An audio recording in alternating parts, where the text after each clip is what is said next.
Good morning.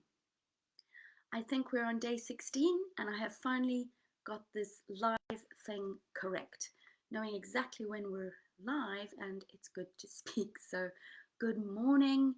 It is Saturday, the 16th of October, and so it's day 16 of our happiness challenge. And it's good to see there's already somebody joined us in the room. So, who's with us this morning? Say your name. It's really good to I don't know how you guys are feeling, but I woke up this morning feeling really quite centered, quite sort of, you know, it's been a really busy week. It's really nice to have that gear change into the weekend. I guess some of us might still be working. Others are maybe on a bit of a holiday because of the schools breaking up. So for everybody, there's been a little shift in energy because it's what midterm, tatty holidays. What do they call it up here in Aberdeen? So yeah, day 16. That means we are not very far off the end of this time we're spending together. But today it's all about social activities. Nice to know, after all our experimenting, that you will see this in the right way around, not having to read backwards. So yes, social activities. And yesterday we were talking about joyful activities.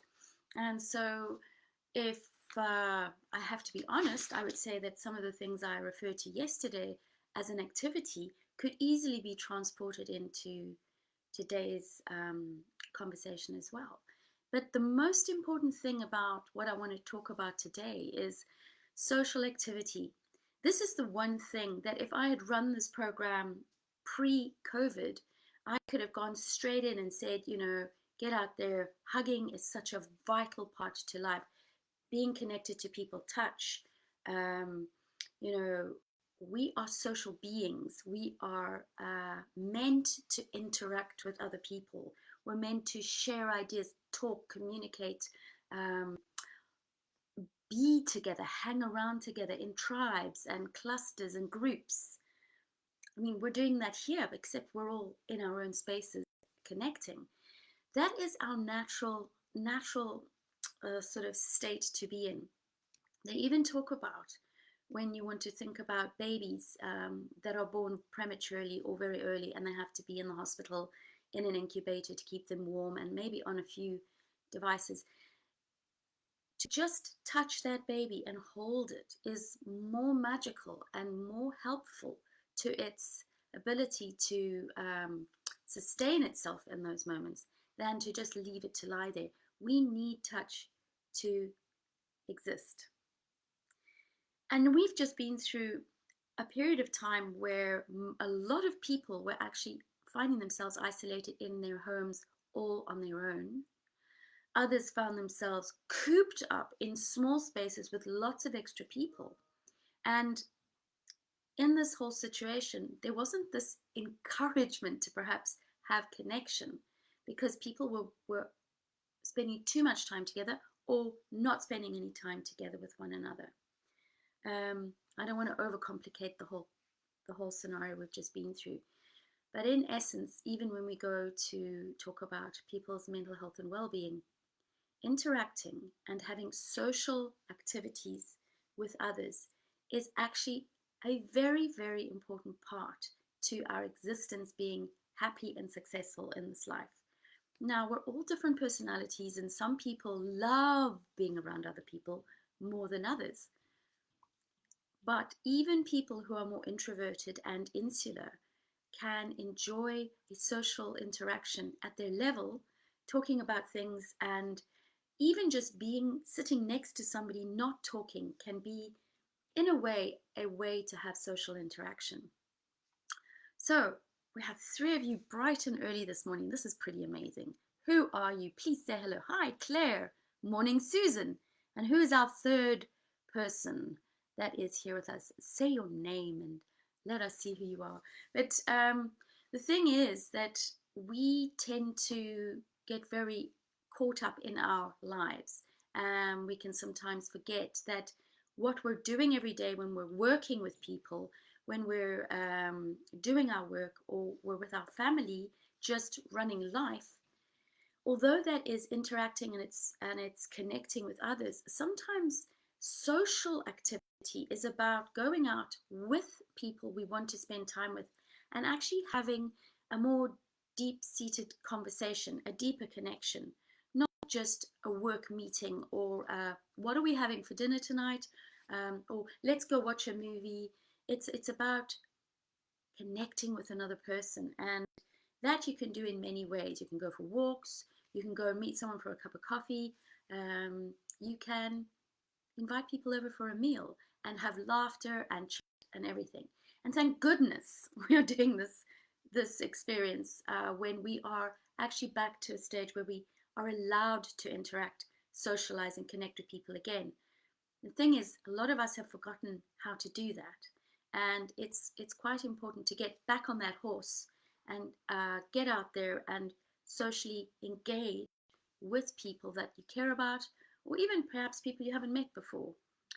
So the task for today is to make a list of about 10 ways or 10 methods you can do to have social interaction on a connecting level. And you will be able to sort of think back to what you've done in the past. If you are somebody who hasn't really had a lot of social interaction in your life, maybe you'll only get to a list of 5. But if you could do one of those today, that would just be sort of like nailing hammering the nail on its head, getting going with that kind of thing.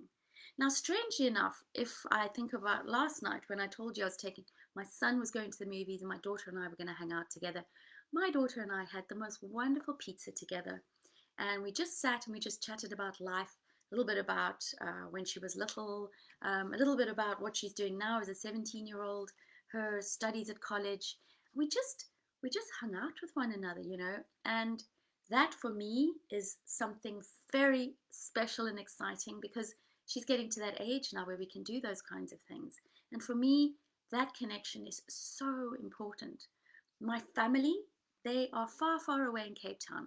So I can't have coffee with them as easily as I can with my daughter. But with my sister, ever since the lockdown, we decided to start having FaceTime calls once a week, every week.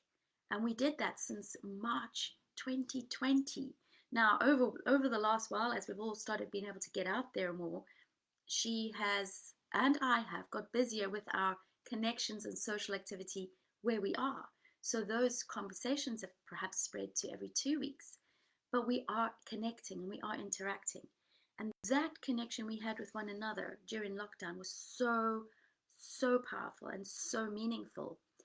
And it's that taught me that power of going that little bit deeper. Life is busy. We have so many people in our lives, or we have so few. So, whatever it is for you, it's about finding that quality time and allowing it to, like what we can say, feed your soul. People get themselves into all kinds of trouble if they are isolated. We've seen it, we've experienced it, and we know it's not good for us. So, how do we go from feeling stuck in this inability to go out and socialize? Perhaps we're still a bit afraid of what could happen if we did. How do we bridge the gap between doing what is important for us, for our well-being, for our sense of happiness and sense of self, and also our ability to be able to speak about things that are worrying us or just voicing questions?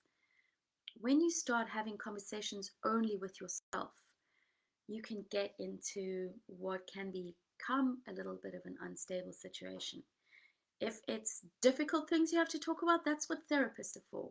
If you have problems and you want to set goals, that's what coaches are for. But when it comes to social activities and you want to just feel that human connection, find a friend. If you don't have a friend, go make a friend. And if you don't know how to make a friend, give me a shout and I'll give you some tips.